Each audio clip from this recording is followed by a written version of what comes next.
Good morning students. હવે last છેલ્લા લેક્ચરમાં આપણે સજીવની લાક્ષણિકતા વિશે જોયું અલગ અલગ કે સજીવને આપણે કઈ કઈ લાક્ષણિકતા વડે એને આપણે વ્યાખ્યાયિત કરી શકીએ. એમાં આપણે 4 મેઇન લાક્ષણિકતા જોઈ. કઈ કઈ? વૃદ્ધિ, એના પછી પ્રજનન, એના પછી ચયાપચય અને લાસ્ટમાં સભાનતા. તો ત્યાં આપણે સજીવોને સમજવાનો જે પોર્શન હતો એ આખો કમ્પ્લીટ કર્યો. ઓકે, અને નેક્સ્ટ હવે આપણે આગળ વધવાનું છે, જેમાં આપણે સજીવ વિશ્વમાં વિવિધતા, બરાબર, ડાયવર્સિટી ઇન લિવિંગ વર્લ્ડ, એના વિશે થોડુંક આગળ ભણવાનું છે. ઓકે, તો હવે આપણને ખબર છે કે આપણે આજુબાજુનો વિસ્તાર જોઈએ, કોઈ જંગલની મુલાકાત લઈએ તો ત્યાં ઘણા બધા અલગ અલગ પ્રકારના અલગ અલગ જાતિના આપણને વનસ્પતિ, પ્રાણી આ બધું જોવા મળે છે. ઓકે, એ આપણા ઉપર ડિપેન્ડ કરે છે કે આપણે કઈ રીતે એનો અભ્યાસ કરીએ છીએ. તમે સીધી વસ્તુ છે, કોઈ જંગલમાં જાઓ અને ત્યાં તમને ઘણા બધા વૃક્ષો અલગ અલગ જાતિના જોવા મળે, પણ તમે એ બધું વિચારો નહીં. તમે ખાલી એટલું વિચારો કે આ વનસ્પતિ છે, આ કોઈ પ્રાણી છે, તો તમને એની વિવિધતાનો અંદાજો ન આવે.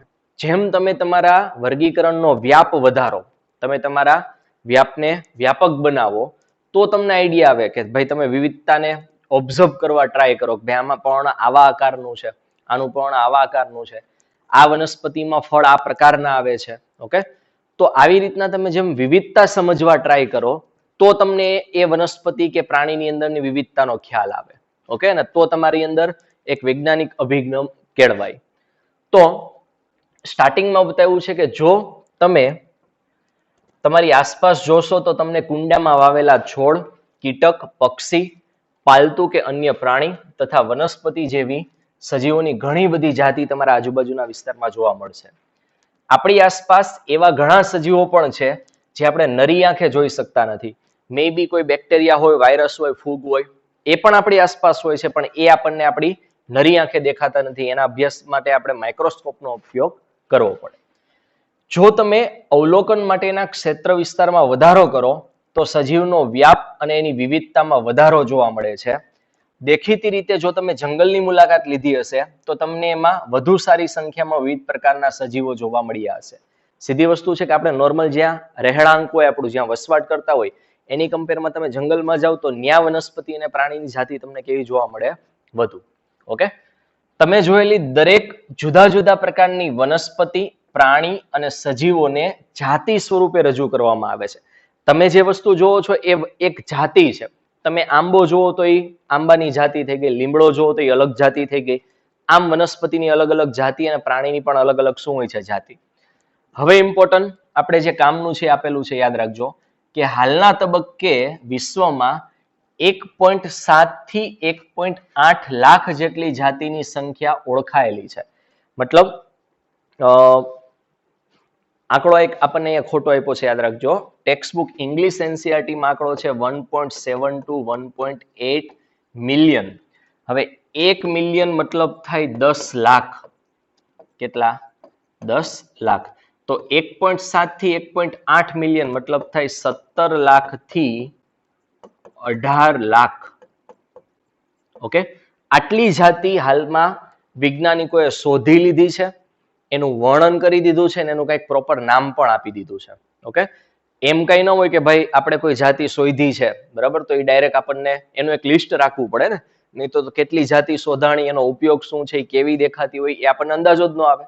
તો હાલના તબક્કે વિશ્વમાં કુલ અલગ અલગ બધા વૈજ્ઞાનિકો દ્વારા અથવા તો કોઈ પણ સજીવો દ્વારા ટોટલ કેટલી જાતિ શોધવામાં આવી છે? આંકડો સુધારી નાખજો.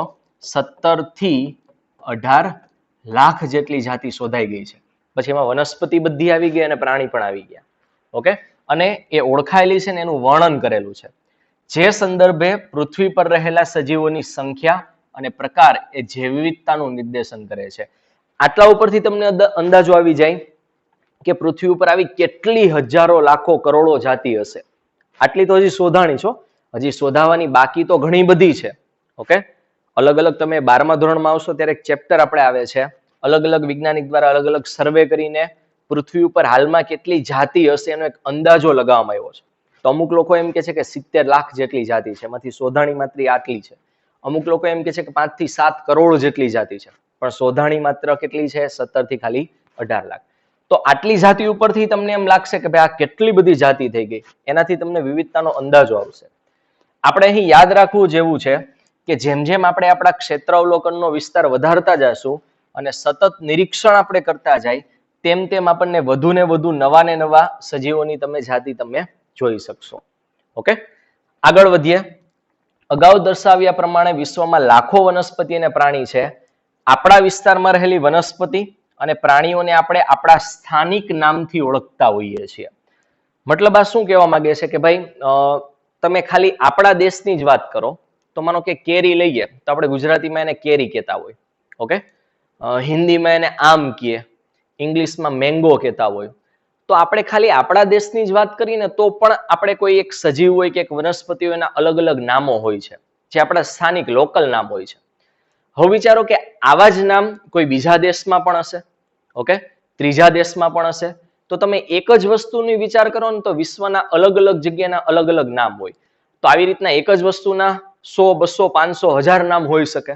ઓકે, તો માનો કે તમે વિચાર કરો કે ઇન્ટરનેશનલ લેવલે કોઈ કોન્ફરન્સ હોય કે કોઈ રિસર્ચ હોય કે કોઈ પણ માહિતીની ટૂંકમાં આપલે કરવી છે, તો આપણે જો આપણા લોકલ નામથી આ વસ્તુને બોલાવીએ અથવા તેનું વર્ણન કરીએ તો બાજુના જે દેશના લોકો છે આજુબાજુના એને ન સમજી શકે, કેમ કે એના દેશમાં એને કંઈક અલગ નામ છે.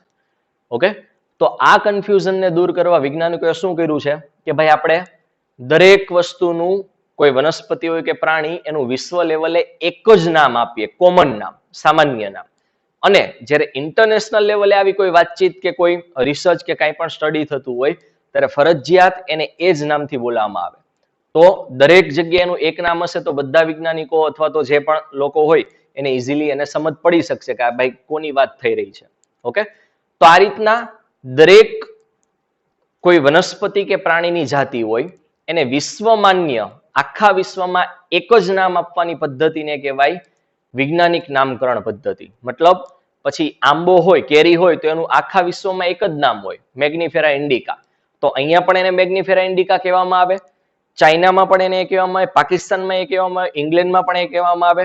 ઇન શોર્ટ, કોઈ એક વનસ્પતિની જાતિનું આખા વિશ્વમાં એક જ નામ આપવાની પદ્ધતિ એને કહેવાય વૈજ્ઞાનિક નામકરણ પદ્ધતિ. ઓકે, તો અહીંયા આપણને એના વિશે સમજાવ્યું છે કે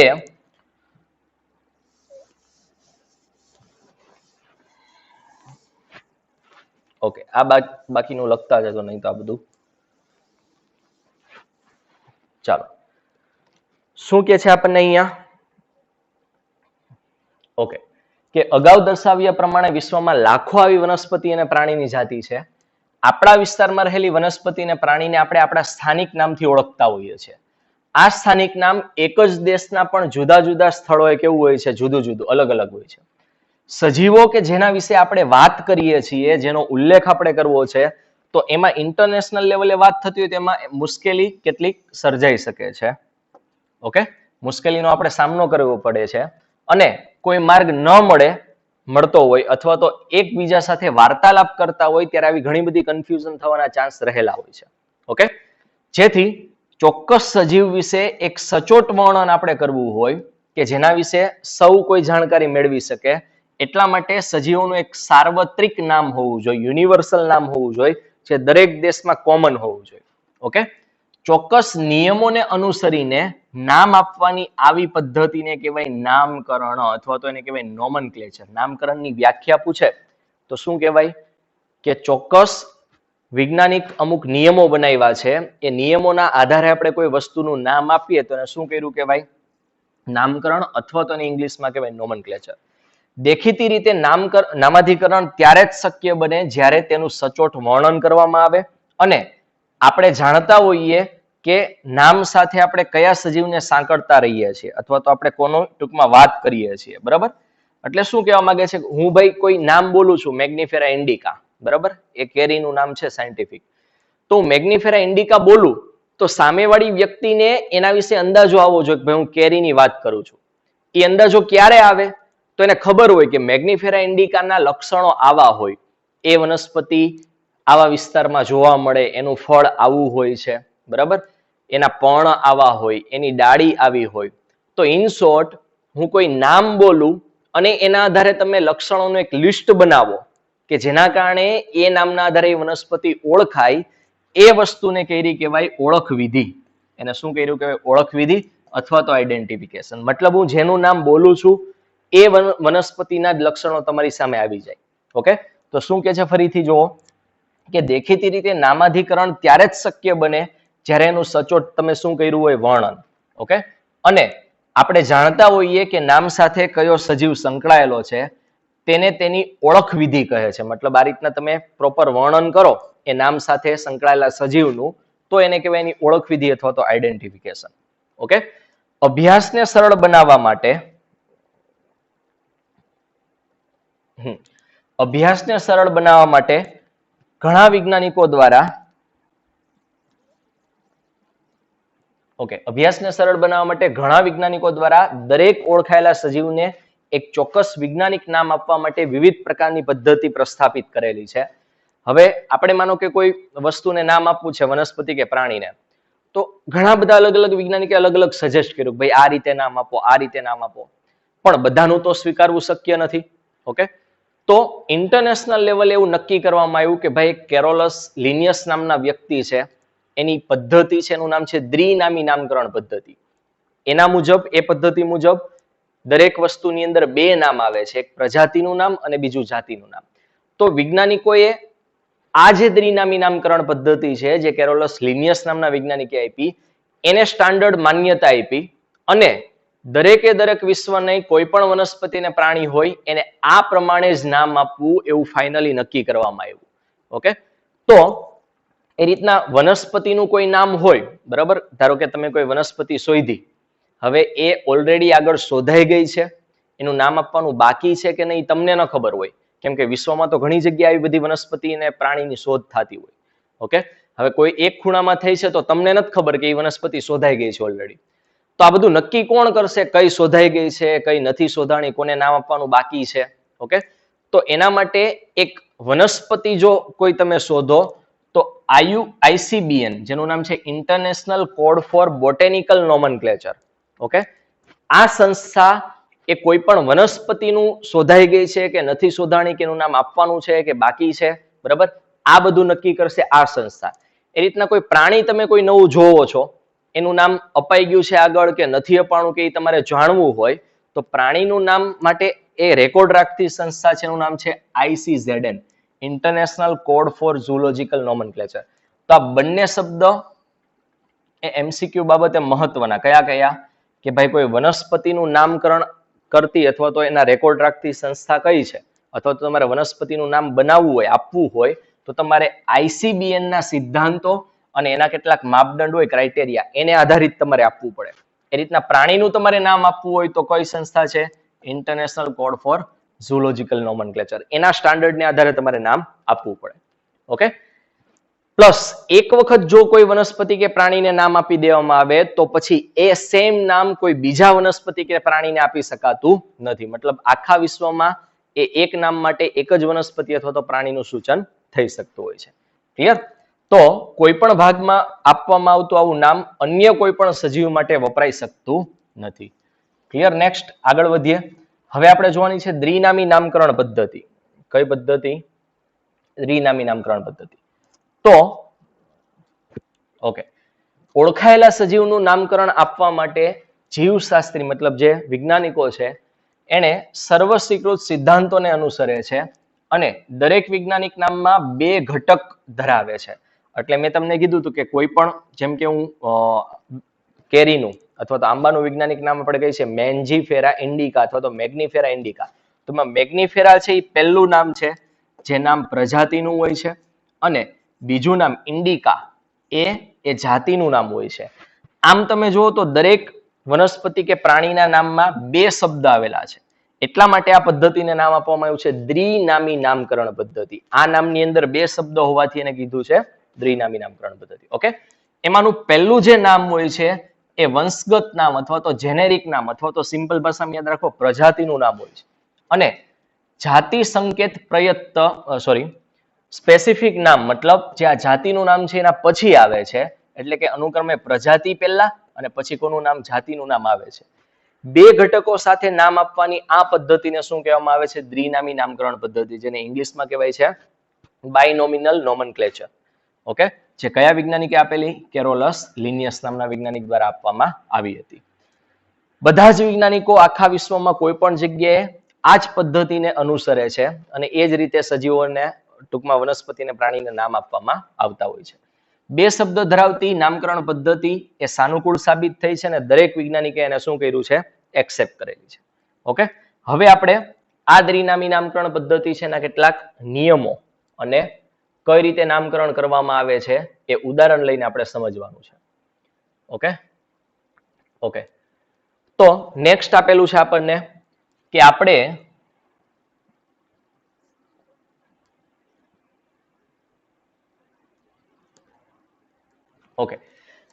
આંબાનું ઉદાહરણ લઈ અને દ્વિનામી નામકરણ પદ્ધતિને સમજીએ. તો પહેલા જ મેં કીધું છે કે આંબાનું સાયન્ટિફિક નામ, વૈજ્ઞાનિક નામ શું છે? મેન્જીફેરા ઇન્ડિકા, અથવા તો અમુક લોકો એને મેગ્નિફેરા ઇન્ડિકા પણ પ્રોનાઉન્સ કરતા હોય. ચાલે. ઓકે, હવે આપણે જોઈએ કે કેવી રીતે દ્વિનામી નામકરણ પદ્ધતિ હોય છે. આ નામમાં મેન્જીફેરા છે, હમણાં જ આપણે કીધું કે બે શબ્દ છે, એમાંનો પહેલો શબ્દ પ્રજાતિ છે, જ્યારે ઇન્ડિકા શબ્દ છે એ શું છે? જાતિનું નામ છે.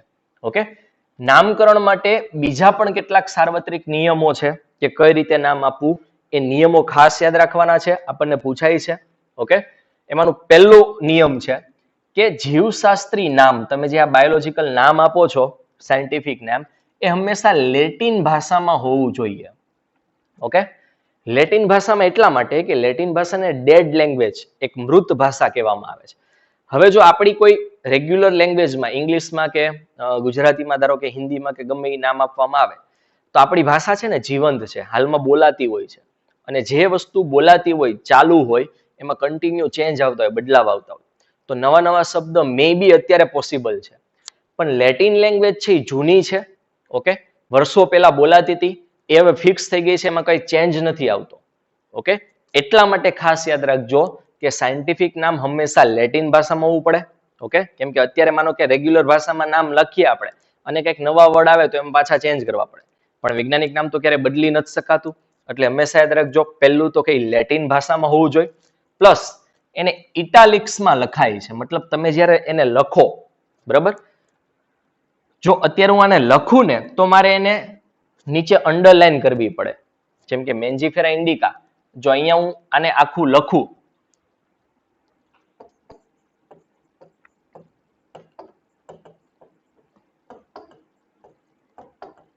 ઓકે, તો મારે અંડરલાઈન કરવી પડે. પણ તમે જો છાપતા હોય તો તમારે એને ઇટાલિક્સમાં છાપવાનું. તમે કોમ્પ્યુટરમાં, વર્ડમાં કે કોઈ પણ જગ્યાએ જોયું હોય, એક આવો બોલ્ડનો ઓપ્શન હોય, ઓકે, જે ડાર્ક હોય, પછી એક આમ સ્મોલ આઈ હોય, જે આમ થોડોક ત્રાસો હોય, અને એક અંડરલાઈન નો યુ હોય. આ ત્રણ ઓપ્શન તમે કોમનલી જોયા હશે. તો તમે જ્યારે છાપતા હોય ને ત્યારે એને ઇટાલિક્સમાં ઓપ્શન ઓન રાખવાનો, એટલે સાયન્ટિફિક નામ થોડુંક તમને ત્રાસું લાગે. જો અહીંયા, ઓકે, ઇટાલિક્સ ઓન છે. જો તમે લખતા હોય તો ત્યારે તો તમે ત્રાસું લખી ન શકો, તો તમારે એનું મૂળ લેટિન છે એ દર્શાવવા માટે અંડરલાઈન કરવાની. અંડરલાઈન કરવાનો મતલબ લખતી વખતે તમે ત્રાસું લખી ન શકો, એટલે એ ત્રાસું બતાવવા માટે તમારે અંડરલાઈન કરવાનું, જેનો મતલબ કે જ્યાં પણ આવી અંડરલાઈન હોય એટલે તમને ખબર પડે કે આ સાયન્ટિફિક નામનો ઉલ્લેખ થઈ રહ્યો છે. ક્લિયર? તો આટલું ખાસ યાદ રાખવાનું. પહેલો વર્ડ અથવા તો પહેલો નિયમ, જીવશાસ્ત્રીય નામ લેટિનમાં હોવું જોઈએ, અને પ્લસ એ શેમાં લખાય છે? ઇટાલિક્સમાં, જે તેના ઉદ્ભવ પ્રમાણે લેટિનમાંથી ઉતરી આવ્યું છે અને એ શબ્દથી જ આ નામ બનાવવામાં આવ્યું હોય. બીજું, જીવશાસ્ત્રી નામમાં પ્રથમ શબ્દ પ્રજાતિનો હોય છે અને બીજો ઘટક અથવા તો પ્રત્યય શેનો હોય છે? જાતિનો, જે આપણે ઓલરેડી આગળ કહી દીધું.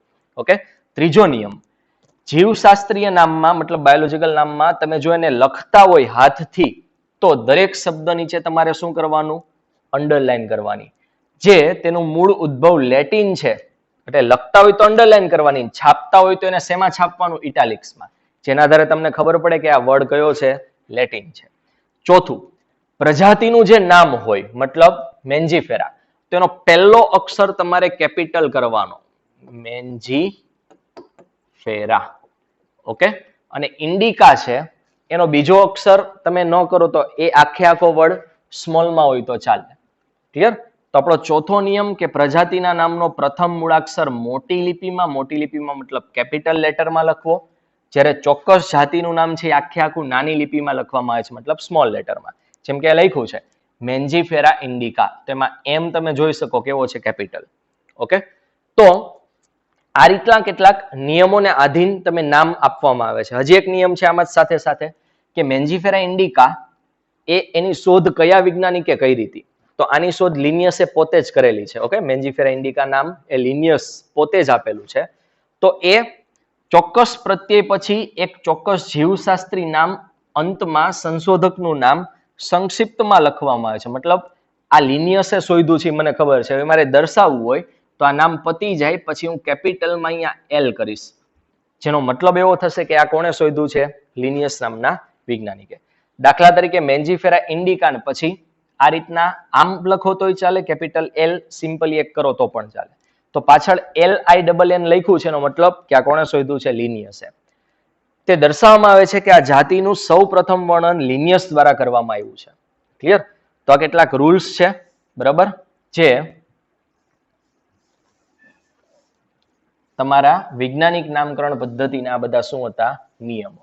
હજી પણ બીજા કેટલાક નિયમો છે, પણ એટલા બધા આપણે ડિટેલમાં જોવાનું નથી.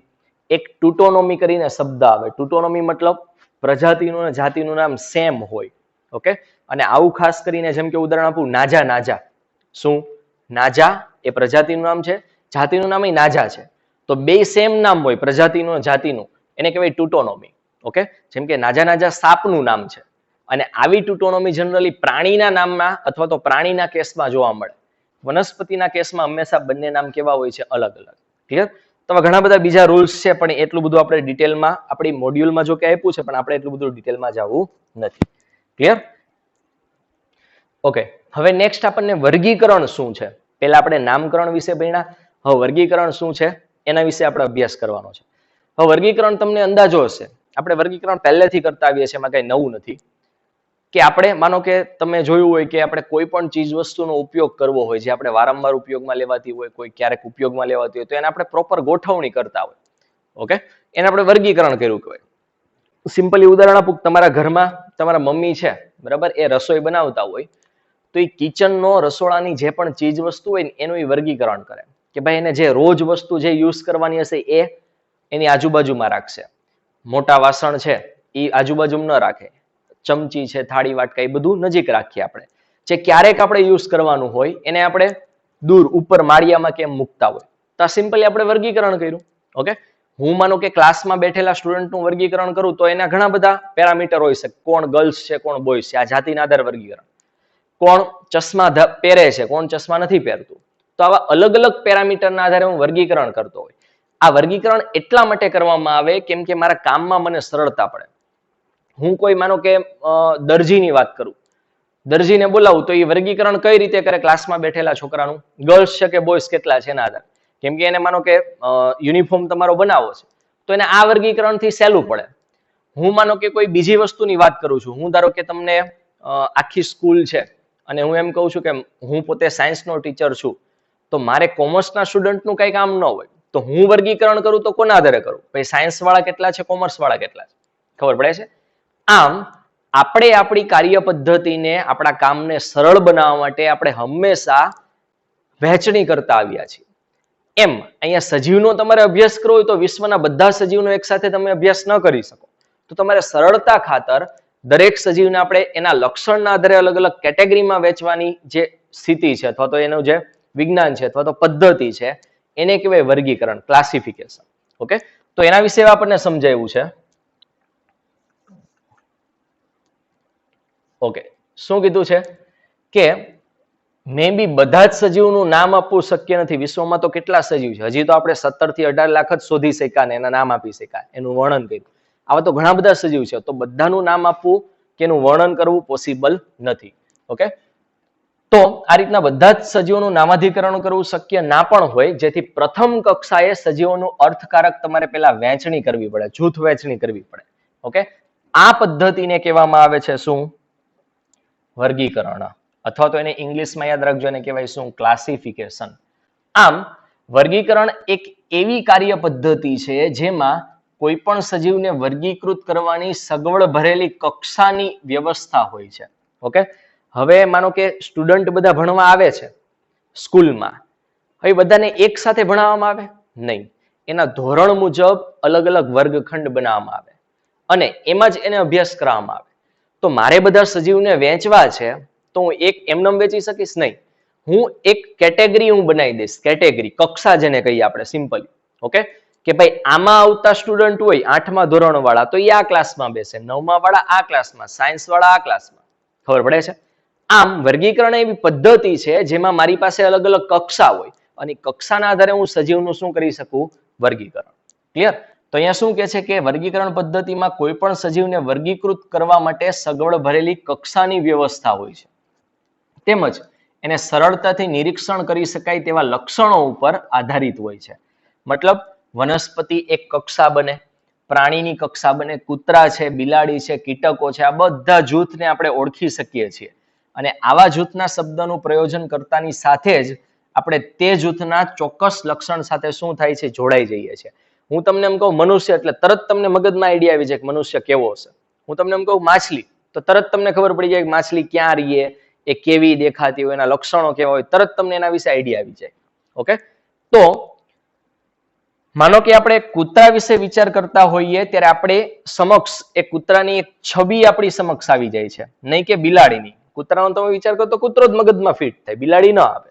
ઓકે, જો આપણે એલ્સેશિયન વિશે વાત કરતા હોઈએ તો આપણે જાણીએ કે આપણે કોના વિશે વાત કરીએ છીએ. મતલબ એલ્સેશિયન એ કૂતરાની એક જાતિ તમે જોઈ હશે તો તમને તરત ખબર પડી જાય કે આપણે આની જ વાત કરીએ છીએ, નહીં કે કોઈ બીજા કૂતરાની જાતિની.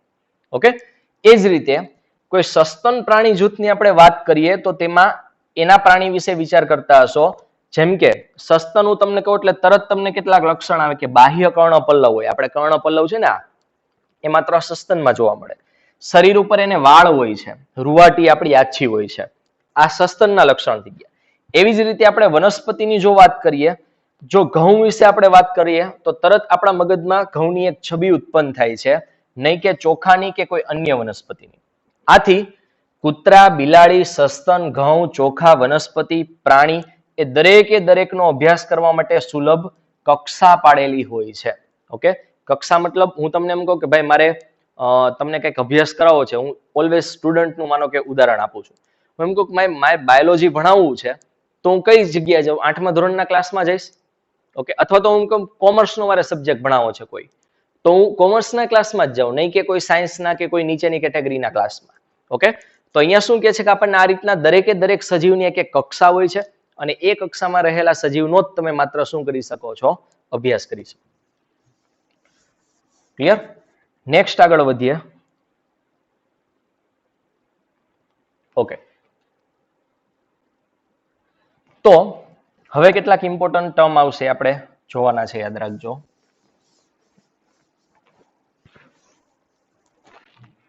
ઓકે, તો જેના વિશે આપણે વાત કરતા હોઈએ એની જ મગજમાં આ રીતના છબી આવી જાય છે. ઓકે, અને આપણે કીધું કે આ જે વસ્તુ બની એને એ કેટેગરીને શું કહેવામાં આવે છે? કક્ષા.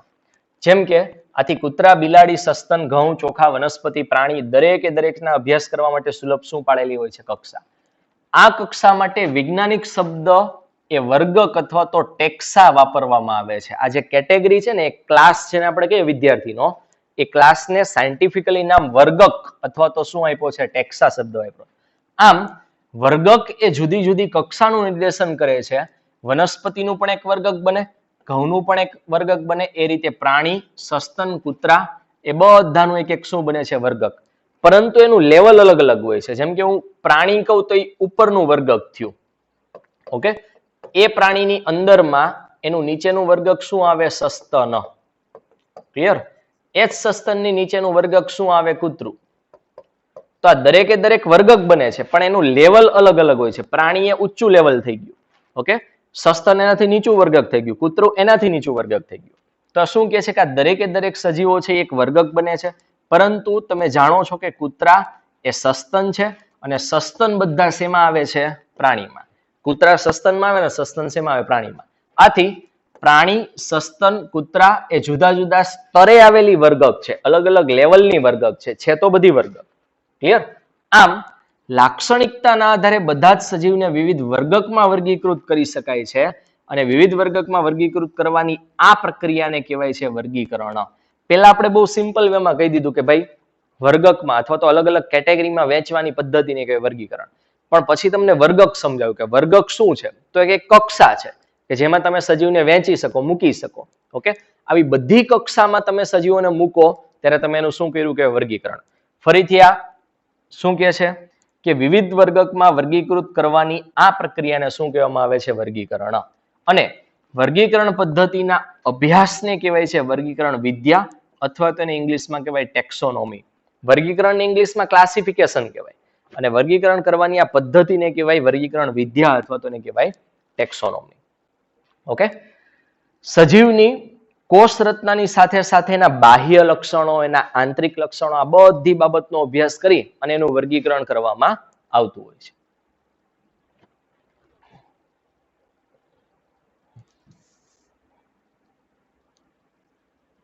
ઓકે, તો સજીવના કોષ, એની બાહ્ય રચના, એની આંતરિક રચના, એની વિકાસની પ્રક્રિયા, એની પરિસ્થિતિકીય જાણકારી મતલબ આજુબાજુની આબોહવાની બધી વસ્તુ. ઓકે, આ બધી વસ્તુ ને તે આધુનિક વર્ગીકરણના અભ્યાસનો આધાર બને છે. રિસેન્ટલી આધુનિક વર્ગીકરણ કરવું હોય તો આ બધાનો તમારે એની અંદર ઉલ્લેખ કરવો પડે. તેથી કેરેક્ટરાઇઝેશન મતલબ લક્ષણીકરણ, કયા કયા લક્ષણો સજીવમાં આવેલા છે, એની ઓળખ વિધિ, એનું વર્ગીકરણ અને એનું નામકરણ, એ વર્ગીકરણ વિદ્યાના અભ્યાસ માટેની મૂળભૂત પ્રક્રિયા છે. આ બધી પ્રક્રિયાને તમારે એક પછી એક કરવી પડે, ત્યારે એનો વર્ગીકરણનો વિદ્યાનો તમે શું કર્યો કે ભાઈ અભ્યાસ. વર્ગીકરણ એ કોઈ નવી બાબત નથી. ખાસ કરીને પહેલાના સમયમાં માણસ એની ઉપયોગિતા પ્રમાણે હંમેશા માટે સજીવોનું વર્ગીકરણ કરવામાં વધુ ને વધુ રસ દાખવતો હતો. સ્ટાર્ટિંગમાં કેવું હતું કે આટલું બધું નોલેજ નહોતું, આટલી અલગ અલગ જાતિ હોય એવો પણ કોઈને અંદાજો નહોતો. સ્ટાર્ટિંગમાં આપણી રિક્વાયરમેન્ટ એકદમ સિમ્પલ હતી, રોટી કપડા મકાન. બરાબર, આપણે ખોરાક માટે જોતું હોય, આપણે કપડા માટે વનસ્પતિ અને પ્રાણીનો ઉપયોગ કરતા. તો સ્ટાર્ટિંગમાં રિક્વાયરમેન્ટ, એનો ઉપયોગ ઓછો હોવાથી માનવ હતો એ પોતાના ઉપયોગ મુજબ વર્ગીકરણ કરતો કે ભાઈ આમાંથી મને ખોરાક મળશે, આમાંથી મને પહેરવા માટેના કપડા મળશે. ઓકે, આ સ્ટાર્ટિંગનું આપણું બેઝિક વર્ગીકરણ હતું. પણ જેમ જેમ આપણા નોલેજમાં વધારો થતો ગયો એમાં પદ્ધતિ વધુ ને વધુ કેવી બનતી ગઈ, વિસ્તૃત. ઓકે, તો ખાસ કરીને સ્ટાર્ટિંગનું આપ્યું છે કે શરૂઆતમાં માણસ એ હંમેશા વિવિધ પ્રકારના સજીવો વિશે જાણવામાં વધુ ને વધુ રસ દાખવે છે.